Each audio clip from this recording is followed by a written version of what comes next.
یہ جو ہے کسی کی پشت پناہی اور کسی کی مدد لے کر کے اگر چیختے ہیں چلاتے ہیں بھونکتے ہیں تو یہ مجھے لگتا ہے یہ چنوتی نہیں ہے، یہ صرف برساتی پر ہے جو موسم کے ساتھ غائب ہو جاتے ہیں۔ الحمدللہ ہم اصولوں کے ساتھ قائم ہیں، ہم نہ کسی کو چھیڑنے کا مسلک رکھتے ہیں، نہ کسی کے ساتھ آج تک ہم لوگوں نے اس طرح کے خرافاتی ماحول بنانے کی کوششیں کی ہیں۔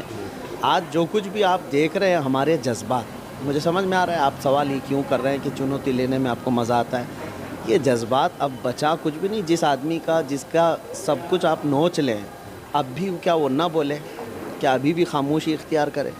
حضور کی شان میں، اسلام کی شان میں، قرآن کی شان میں، رب تعالیٰ کی شان میں یہ بکواس کر کے ایسا زہریلا ماحول بنا چکے کہ اب سیکولر نام کا کوئی نظر بھی نہیں آتا۔ تو اب اتنا سب ماحول جب کریٹ کیا گیا ہو تو کیا میں اپنے قوم کی طرف سے، اپنی کمیونٹی کی طرف سے اتنا بھی نہیں بول سکتا حق بات کہ دین اسلام یہ آج کل کا لایا ہوا دین نہیں ہے؟ جس دن دنیا کی شروعات ہوئی ہے اسی دن میرا دین یہاں آیا ہے۔ آدم علیہ السلام سے لے کر کے اب تک اسلام ہے اور رہے گا قیامت تک انشاءاللہ۔ بس یہی ہمارا میسیج ہے، باقی اور کسی کو چھیڑنا یا ان کو زبردستی اکسانا یہ ہمارا یہ طور طریقہ نہیں اور نہ ہی میرا مشن ہے۔ نہیں، جیسے دیکھا یہ گیا کہ باگیشور دھام جس طرح سے علم غیب کی بات کرتے ہیں، پھر بیچ میں آپ کی طرف سے رد عمل آیا، تو اس سے جیسے دیکھا یہ ہے کہ ان کی جو ایک فالوور ہے یا ان کو جو ماننے والے ہیں، جو ان کی بھیڑ ہے، وہ اس پہ کوئی فرق نہیں پڑ رہا ہے۔ میرے بھائی انت بھکتوں کی جو ہے نا تعداد کا کوئی اعتبار نہیں ہوتا، ہر جگہ جمع ہوتے ہیں۔ آپ کہہ رہے ہیں علم غیب کی بات، علم غیب تھوڑی نا اس کو کہتے ہیں، یہ علم غیب نہیں ہے چٹھی نکال کر کے دکھانا، اس سے بڑے بڑے جادو بھی ہونے والے ہیں۔ اسی لیے میں کہتا ہوں یہ تو ابھی چھوٹا دجال ہے۔ ہم نے 1400 سال پہلے سے حضور صلی اللہ تعالیٰ علیہ وسلم سے سنا ہے، حدیثیں ہیں کہ ایک دور ایسا بھی آئے گا، اتنا بڑا دجال آئے گا کہ وہ بارش برسا کے بھی دکھائے گا، سبزہ اگا کر کے بھی دکھائے گا، کسی کو چیر کر کے مار کر کے پھر زندہ کر کے بھی دکھائے گا۔ تو ہمارا یقین ان تمام چیزوں پر نہیں ہے، ہمارا یقین رب العالمین کی ذات پر۔ یہ ساری قوتوں کا مالک اللہ رب العزت ہے۔ تو یہ علم غیب نہیں ہے، شعبدہ بازی کرنا، جادوگری کرنا، یہ تو ہمارے ہندوستان میں برسوں سے چلا ہوا ہے، اور اگر کوئی کر کے دکھا دیتا ہے تو مطلب کسی کے نزدیک بھگوان ہوتا ہے تو مجھے اس سے کوئی مطلب نہیں ہے، لیکن میرے نزدیک کبھی نہیں ہو سکتا۔ یہ جس طرح سے وہ ہندو راشٹر کی بات کرتے ہیں کہ یہ دیش جو ہے ایک دن نہیں بلکہ اب تو دعویٰ یہ کیا جانے لگا ہے کہ ہندو راشٹر بن گیا ہے۔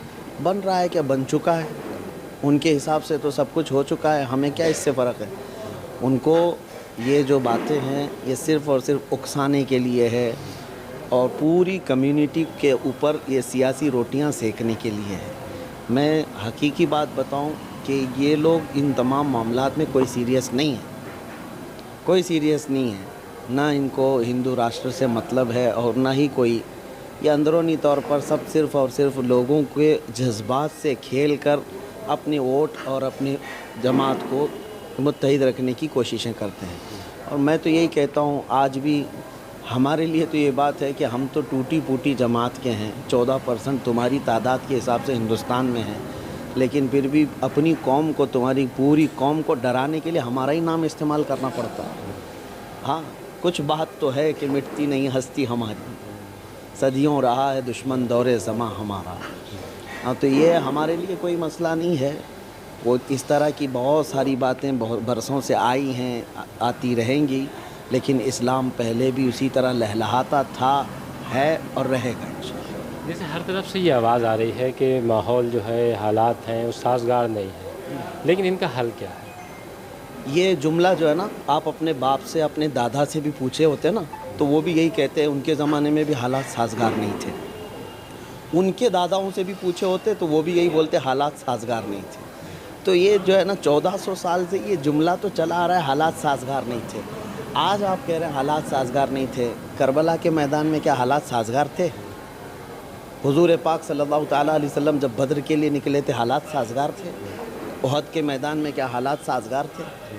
حالات کے سازگار ہونے کا یہ جو مسئلہ لوگوں کے دماغ میں ڈالا گیا ہے، مسلمانوں کو میں نکالنا چاہتا ہوں کہ نکالو۔ ستیزہ کار رہا ہے ازل سے تا امروز، شرار ابو لہبی سے چراغ مصطفی۔ ہمیشہ یہ حق و باطل کی جنگ چلتی رہی ہے، اور ہم جو ہے اس مسلک کے ماننے والے ہیں کہ ہم کوانٹیٹی نہیں دیکھتے، کوالٹی دیکھتے ہیں۔ ہاں، حضور پاک صلی اللہ تعالیٰ علیہ وسلم کے سپاہی ایمان اور یقین کے ساتھ رہتے ہیں، وہ تعداد پہ، اسباب پہ اور یہ تمام ساز و سامان پہ بھروسہ کر کے نہیں جیتے۔ آج بھی جو آپ کہہ رہے ہیں حالات سازگار، یہ ہر زمانے میں حالات سازگار ہمارے لیے رہے ہی نہیں، کبھی نہیں رہے، حالات سازگار کبھی نہیں ہوں گے۔ اور اسی لیے آپ کو اور دوسرے لوگوں کو میں میسیج یہ دینا چاہوں گا، مسلمانوں اگر انتظار کرتے رہو گے حالات سازگار ہو جائیں، مر جاؤ گے اور کچھ نہیں ہونا ہے۔ گاڑی چلانا سیکھنا ہے تو ٹریفک میں ہی چلانا ہوگا، سیکھ جاؤ گے، اور انہی حالات میں آپ کو چل کر کے بتانا ہے کہ ایمان کی طاقت کیا ہے۔ نہیں، جیسے کیا مطلب نہیں سمجھ پایا کہ کیا مسلمان میں نے کریں؟ میسیج یہی دیا ہے آپ کو، حالات سازگار ہونے کا دعویٰ، یہ جو نعرہ ہے اس کو ذہن سے نکالو، اور یہ کبھی سازگار نہیں ہوں گے ہمارے لیے۔ انہی حالات کے درمیان ہم کو ہمارے ایمان کے ساتھ جمے رہنا ہے، ہمیں ہمارے اخلاق کو چھوڑنا نہیں ہے، ہمیں حضور پاک کی سنتوں سے دور ہونا نہیں ہے۔ آندھیاں آ جائیں، طوفان آ جائے تو کیا آپ اپنا گھر چھوڑ کے بھاگ جائیں گے؟ اسی طرح سے اگر آج حالات سازگار کے طور پر آپ سمجھ رہے ہیں تو آپ کو نہ دین سے ہٹنے کی ضرورت ہے، نہ حضور کے اخلاق سے ہٹنے کی ضرورت ہے۔